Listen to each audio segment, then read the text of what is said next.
Welcome to Public Safety Talk Radio, the podcast for all of our heroes in public safety, including law enforcement professionals, firefighters, EMTs, corrections officers, healthcare workers, and more. The show is produced by the POCUA and is founded upon its Soundness Initiative. This episode is sponsored by the Finest Service Organization, a provider of line-of-duty death loan protection through many of our POCUA institutions. I am Ken Bader, your host for Public Safety Talk Radio, and I have a really interesting guest. I hope we didn't have the best parts of our conversation in the 10-15 minutes before I press record. I hope it's even better because that first 10-15 minutes was great. And let me tell you a little bit about him. His name is Frank Borelli, and he is the editor of Officer Magazine, which is an awesome publication. Just got introduced to it recently at the SHOT Show, dug into it, and I had to talk to Frank on that. But a little bit about him. He is the editorial director for the Officer Media Group. Frank brings 20 plus years of writing and editing experience in addition to nearly 40 years of law enforcement operations, administration, and training experience to the team. And I know that's true because it's right here in the darn magazine. Frank, welcome to the show. Yeah, how you doing, man? Good to be here. Good to have you. I know it's going to be a great conversation. The only thing that really ticks me off is we're not doing this in person over a cigar, but maybe that'll be some other day. Well, we will do that a different day. What irks me is we're still using this same. I got to get a better picture. That's just an ugly picture. It looks too much like me. Anyway. But before I get into anything else, definitely have to thank you for your service as a police officer. I honestly and truly sincerely appreciate that, and from what I've seen thus far, really love what you're doing with Officer Magazine. So let me ask you, because I know there's a lot of publications out there for first responders, bluntly, what makes Officer Magazine so special? Why should a police officer run out and go pick it up today? I'm going to give you the most arrogant answer I can give anybody. And the I would expect nothing less. The answer is me. It's a true statement. So I have to coach my sales team on a regular basis too, right? We have to support them. And being Officer Magazine, we need our entire team to understand the law enforcement industry. Well, I'm the only guy that's worn a badge and worked behind a gun. Mm-hmm. So what makes us really radically different is I don't care what other publication you look at, with the exception of organizational publications. Like there's professional organizations, they have their own magazine. I'm a member of the FOP. The FOP has its own magazine. Mm-hmm. Those people have police officers on their editorial teams and in their production staff and all that. When you look at the people who consider themselves competition for Officer Magazine, none of them has a law enforcement officer anywhere on their editorial team or in their sales force. So how can they really serve the industry and understand the intricacies and have the commitment, that family bond to the Thin Blue Line, when they're really just running a commercial organization pure and simply for the dollars? Now, I'm not going to lie and say Officer Media Group isn't making profit.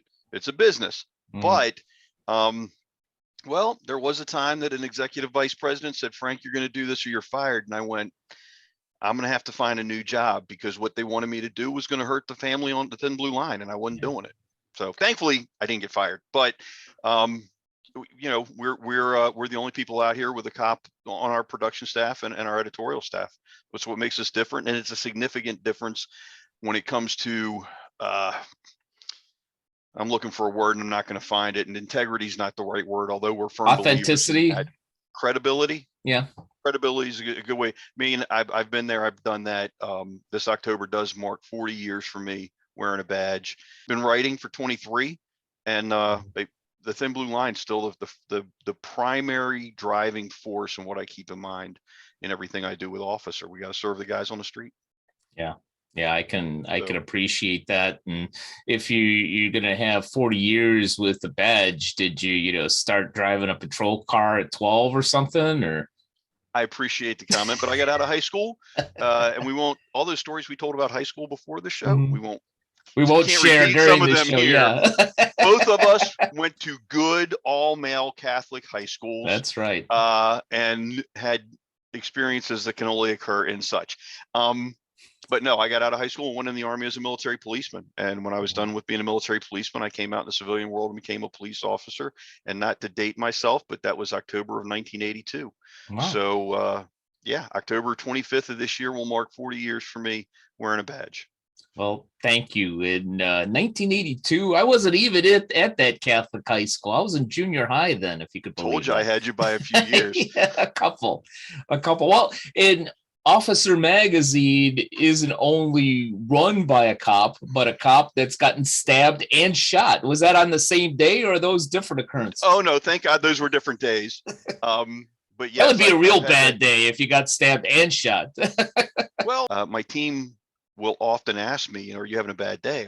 Nope, nobody's trying to shoot me or stab me. The worst, absolute worst thing that can happen to me today is I can get fired. That would suck. But then I go find a new job. I will not put a uniform back on and go back on the street. I maintain all my qualifications and certifications, and I won't tell you it's always been a pleasure, but it's rarely been boring. And I've really enjoyed the 40 years. There've been ups and downs. There's always been, the good and the bad. But yeah, no, I've actually been shot twice, and we've confirmed that I have a very, very hard head, because one of those two shootings was a guy is about 17 feet behind me and shot me in the back of the head with a 45, and it bounced off. Wow. So that's when people special. call me hard-headed, we have confirmed that fact. It gave me a hell of a concussion, a big goose egg, but it bounced off. That's stuff out of like superhero movies, man. I don't question the blessings and the luck, man. I just go, okay, cool. I got here. I'm another day, stabbings across the days, hit with baseball bats, cracked a couple of ribs, hit by a pickup truck, 40 years later, working right outside of our nation's capital. And by and far and large, I had one of the more boring careers. I tip my hat to the men and women who do it today. I don't think I could go out there fresh out of the academy and do it today. Just like we have to turn on a switch and a filter for everything we do that's being recorded and broadcast. Can you imagine? Because I can't. Body camera, dash camera, prisoner transport camera, his camera, their camera, everybody's cell phone. George Carlin would have to add a lot to his list of 7 words you can't say on the radio, and I would have to modify my behavior drastically. I could not police the way policing has to be done today. It's a sad state of affairs. Not ever having been a police officer, I wouldn't understand. Definitely wouldn't understand completely. But as I was talking to a couple of guests just a few weeks ago, a couple of guys that are former athletes that run Pro Team Tactical specifically for first responders, for recovery and so forth, and do an awesome job. We actually mentioned about, all these cameras on cell phones and so forth. It's, instead of, having the ESPYs, what if we did something like that for first responders and gave out awards? And instead of, catching everything bad that, 1 out of, every 500 cops or 1,000 cops does, maybe we could catch people doing something good on these damn things and use that for the awards. Do you know how many of that would be, though? And I say this, and I'm being completely serious. So the New York City's Police Benevolent Association did a study, and there are, just in New York City alone, there are over 300 million law enforcement citizen contacts a year. Okay. So that's traffic stops, that's the lady whose kids lost, that's somebody who needs directions, it's whatever it is, right? 300 million a year. And how many of those go sideways and actually something bad happens? 1 or 2? If we didn't have legacy media hyper sensationalizing when cops make mistakes, and sometimes it's not even when they make mistakes, it's just when this 9 seconds of an hour and a half event goes sideways, right? We're going to blow that out of proportion. If we could get the legacy media to actually report rather than editorialize, if they could report responsibly, if we could bring back professional journalism, it would be a different world for law enforcement today. But be that as it may, it's still one of the most honorable professions anybody can go into. I mean, I'm a big believer in, and I assume you have children. My 4 are all I do grown. not, actually. I'm a child in and of itself, but go ahead. I'm with you there, but I've got 4 kids. And they all go to school, and we've had zero tolerance since 1994. And I've had the battle of teaching my children that no matter what the public school system says, defending yourself is an honorable thing to do. Mm-hmm. And one of the few things that's even more honorable is defending somebody else. And when you think about it, that's what law enforcement professionals do from the start of their career to the end of their career, and sometimes well past that.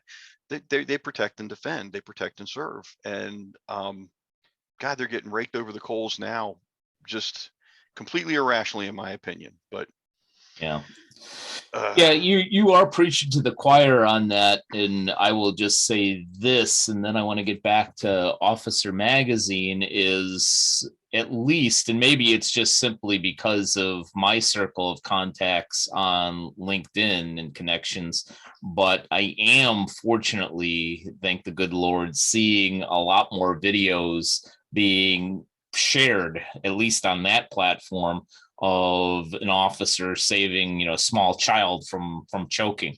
I even saw one recently where, a woman was frantic because her dog just collapsed, and the officer came and actually gave mouth to mouth to a dog and revived, her pet. It's mouth to nose CPR. Yeah, whatever the heck it is. But I'm like, thank God, somebody's getting some of this stuff out there. So, and that was where I was trying to go is if you actually wanted to show all of the good works, there's thousands upon thousands every day. Yeah. We never get, and I've had friends on Facebook, why do you always put up the good stuff? How come you don't put up the bad stuff about police officers? Look, I've lived it. Somebody else has already taken care of that.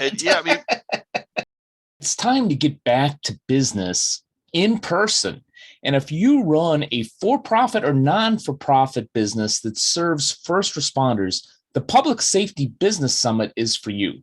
The Public Safety Business Summit is a highly interactive event that is being brought to you by the POCUA in Savannah, Georgia from March 27th to the 29th, 2022.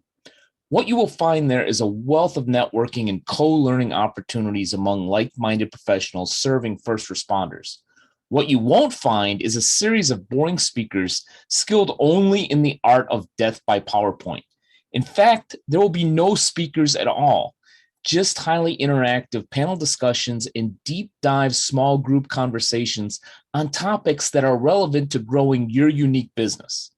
Learn more about the Public Safety Business Summit at policecreditunions.com/2022-conference. That's policecreditunions.com/2022-conference, or call 331-300-9889 to register.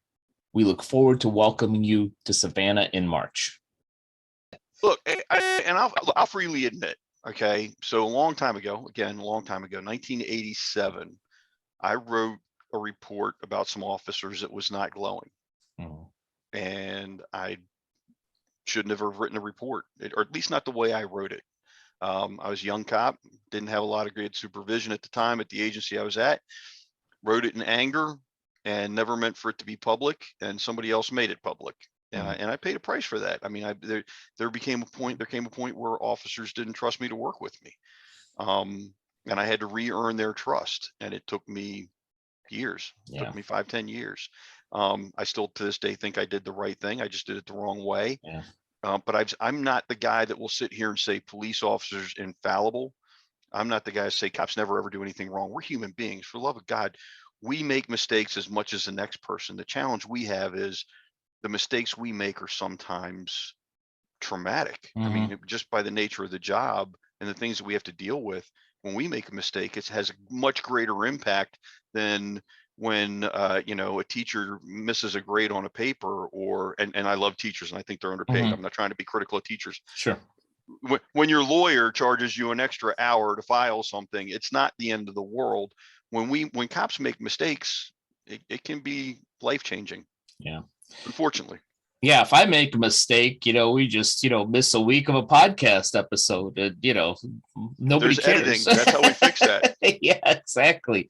Well, let's circle back to Officer Magazine, because one of the things that stood out being a branding guy myself, is right on the cover. I believe it says the leader in products, technology, and innovation. And Yep. I've found in my limited experience with your publication for that to be true.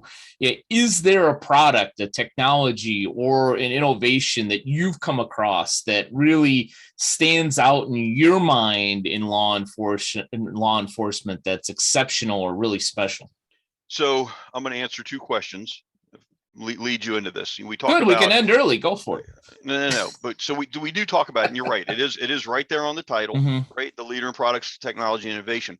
Reality is that Officer Magazine is a combination of two other magazines. So this issue I just held up, January 2021, that was the first Officer Magazine ever.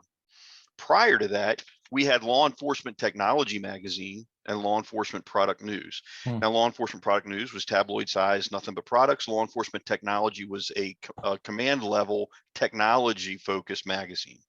We put them together to make Officer Magazine, goes with the website officer.com. So that's kind of where the tagline came from and how it was born into being Officer Magazine. As far as technologies are a specific one that's out there, there are so many, and they keep evolving so regularly. Me looking back at training, looking at patrol, I could talk to you about technologies that are really phenomenal in the training environment. There's a company in Veris that's using augmented reality goggles, and they're putting officers into a saturated environment. We used to do projected simulation training on a screen and you could see all the edges, and then somebody got smart and they made it a 300-degree environment.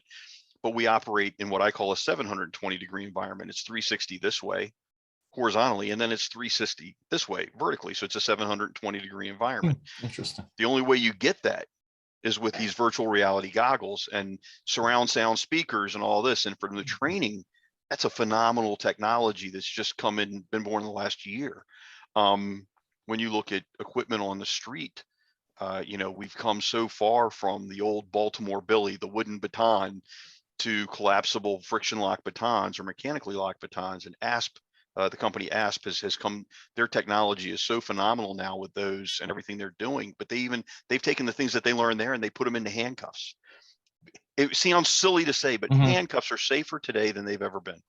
It's harder for me as a police officer to hurt somebody, not that I have tried, to hurt somebody putting handcuffs on them than it used to be 20 years ago. 20 years ago, I break a couple bones putting handcuffs on you without a problem if I did it wrong. Now it's not as easy to do that.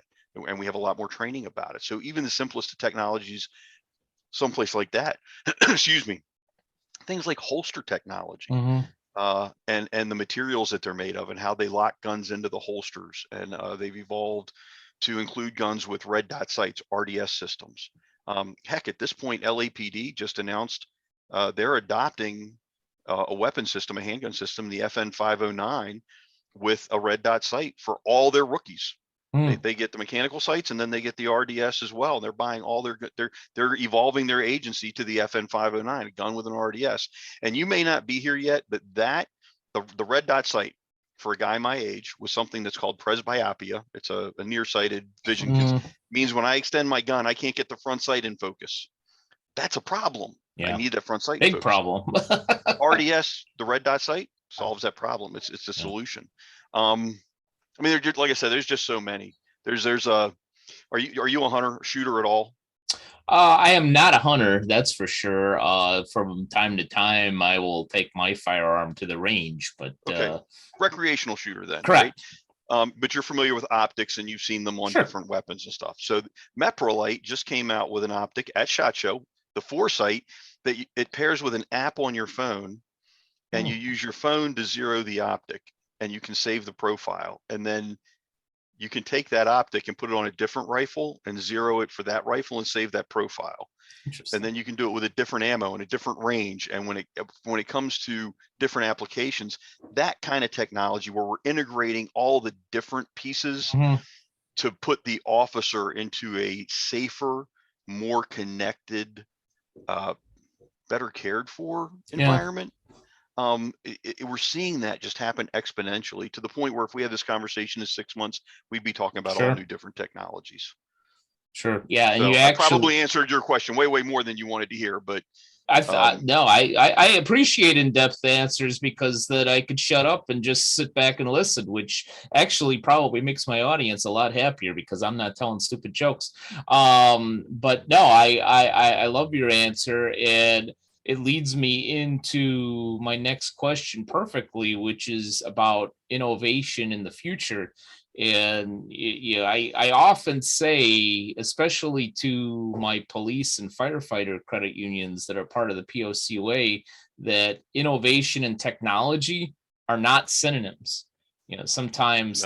Sometimes technology is a part of innovation, and sometimes it isn't. And I point to a story I've told before, which is a firefighters credit union that had a problem with retired firefighters coming in by the tellers and seeing their old buddies and congregating and crowding up their whole lobby. Right. And they didn't want to tell their members, hey, you're messing up our business. So when they did the remodel, they created a whole living room set in the lobby and said, yeah, why don't you go visit with your friend? Here's a cup of coffee, have a seat, stay as long as you like away from the teller station. To me, Yeah. that's innovation that has nothing to do with technology, unless maybe they got a really high-end coffee maker. But But it's problem solving in it an is. innovative way. I mean, they created a solution. Yeah. But what's your question? Is what you talking about innovation? Well, an innovation for a guy that's been on the force for 40 years in one way, Forever. shape, or form, and who is a leader in Officer Magazine. What innovations do you see down the pike, 6 months, 12 months, maybe even beyond that, that are going to truly change and enhance law enforcement in the future? So the one innovation that I'm really looking forward to, and we're seeing uniforms constantly evolve. Um, if you look back, and it seems like it's forever ago, but in the history of the world, 40, 50 years isn't a big deal. You had a police officer going on the street and he was wearing his full dress blue uniform, Mm-hmm. all shift, every shift, and there was no such thing as body armor, right? And now we have so many police officers are wearing whatever comfortable uniform they're wearing with an external carrier. We're getting stuff off the gun belt up onto the vest to help save our hip and our lower back. And we're seeing actually through those body cameras and the dash cameras and everything else, we're seeing a monitoring of the officer. Now, here's where that can be good. We have GPS systems in the cars and in the radio Mm-hmm. systems. And if an officer gets hurt and can't call for help, we can figure out where he is and send help anyway. Mm-hmm. As the body armor systems evolve, we're seeing lighter weight materials. We're seeing less bulky materials. And where that matters is it means we can start offsetting that weight with other things. So is the example, I'm wearing a Garmin watch. Mm-hmm. This thing has a heart rate monitor, a blood pressure monitor, a step counter, blah, blah, blah. It monitors my stress and all this other stuff. I look And it forward to probably cuts your cigar for you too, but go ahead. it's not there yet. It's not there yet. Won't light it either, but we're going to get there. Uh, But I'm looking forward to the day where when the police officer puts on his uniform, the biometric monitoring is built into the uniform.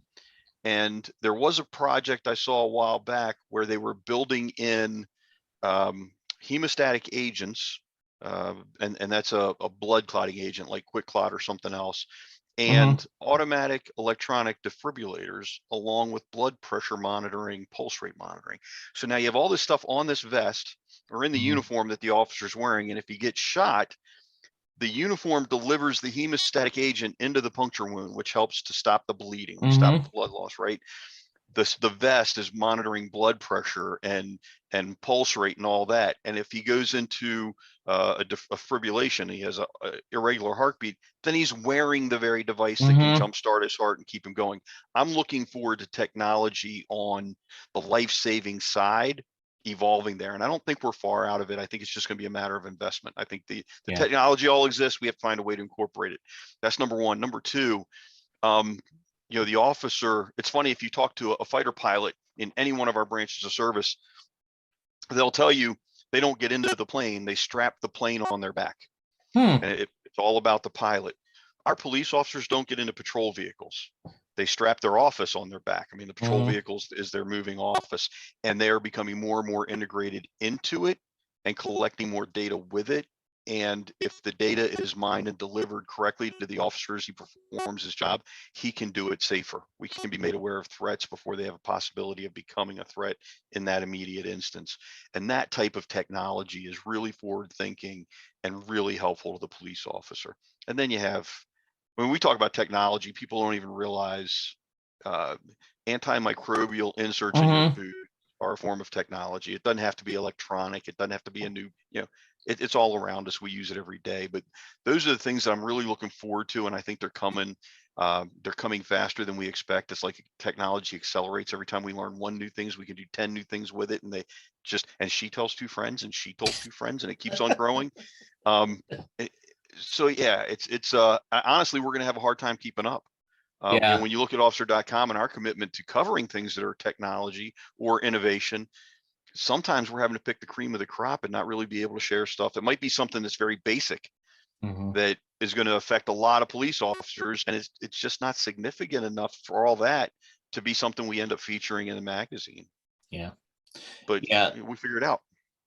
It's well, I again, I've never been in law enforcement, but I think I have enough friends and colleagues in law enforcement where I've kind of adopted their cynical nature sometimes. And cynical? No, what are you talking of course about? Not. Unfortunately, sometimes you hear and see all this crap that you're like, oh, you get a little jaded. But I will say this from a highly positive standpoint: it's my opinion that the problems that we have in law enforcement aren't going to be solved by politicians.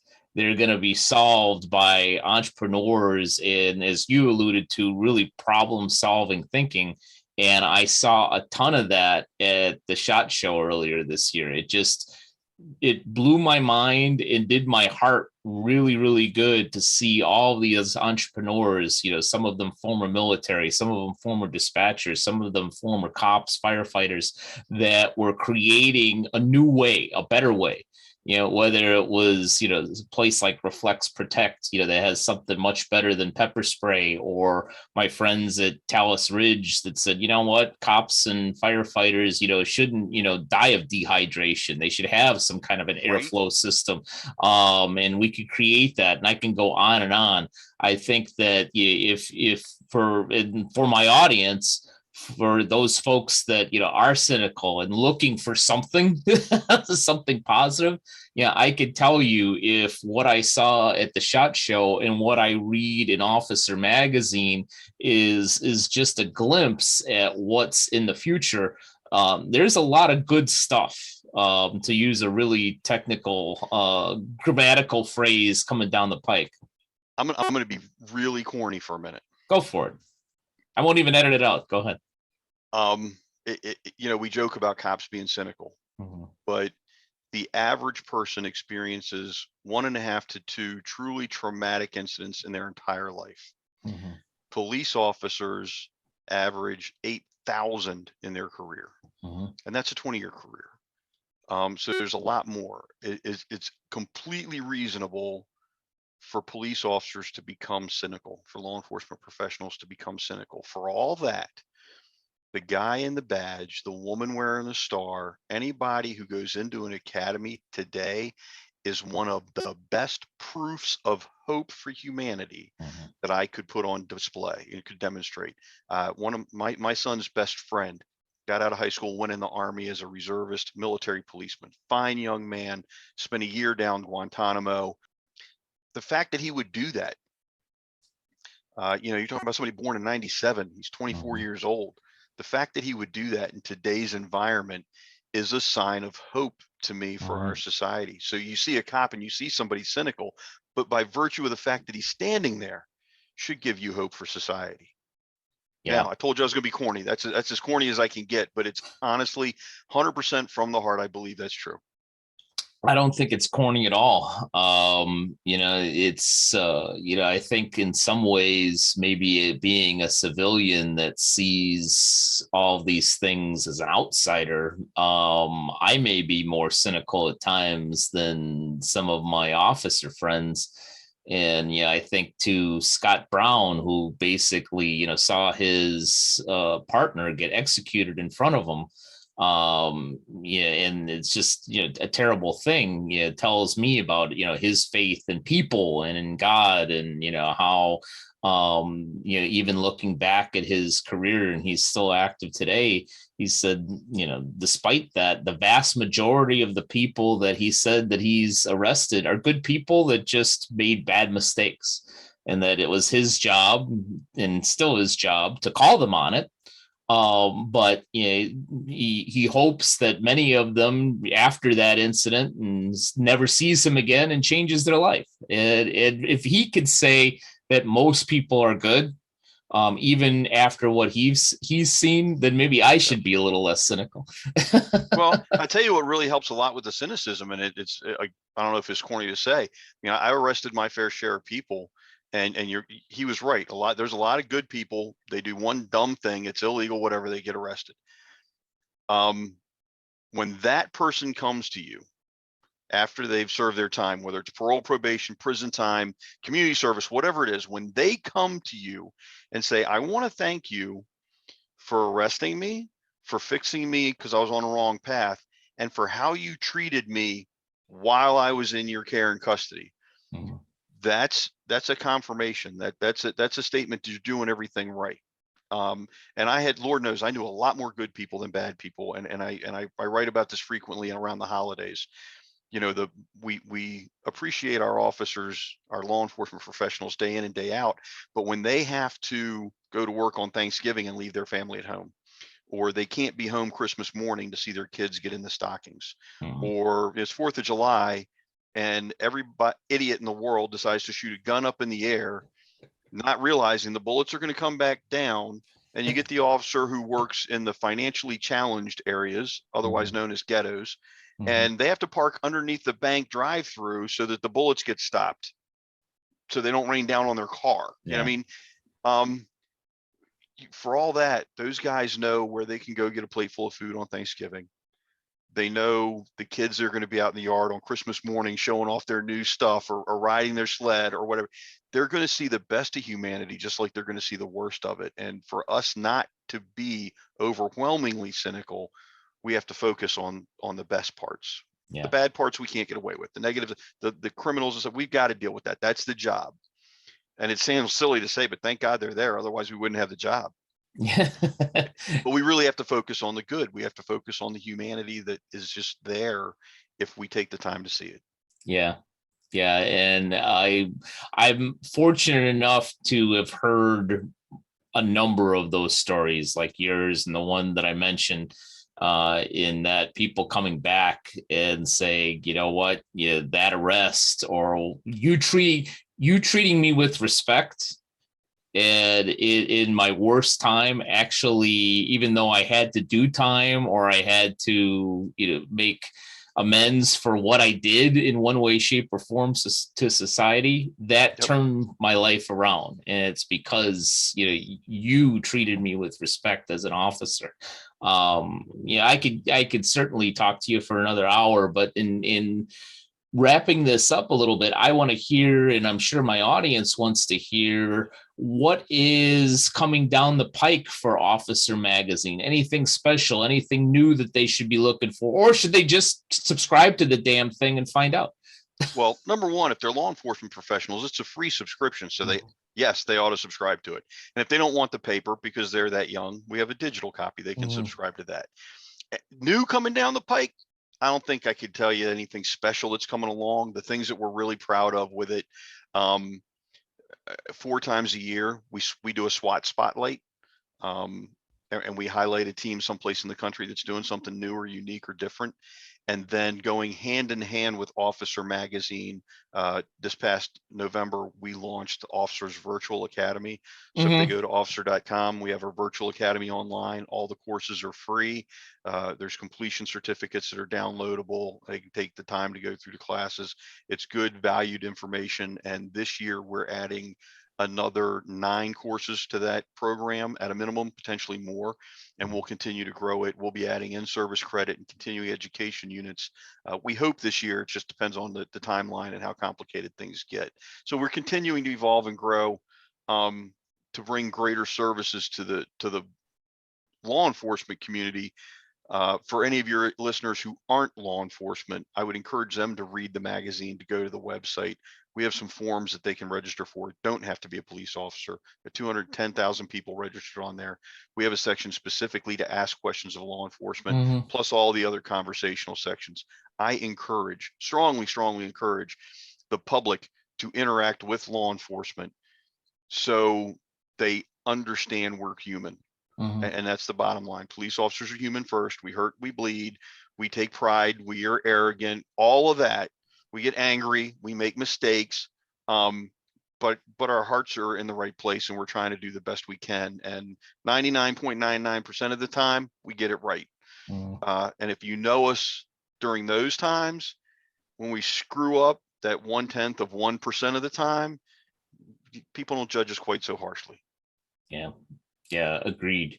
And I did want to dig into that virtual training, but maybe that's a great excuse to get you back here in 6 or 9 months to talk about that, because I think that's really innovative. But for now, for all the folks out there listening or watching that aren't familiar with Officer Magazine and really should be for all the reasons that you just mentioned, how best can they find you?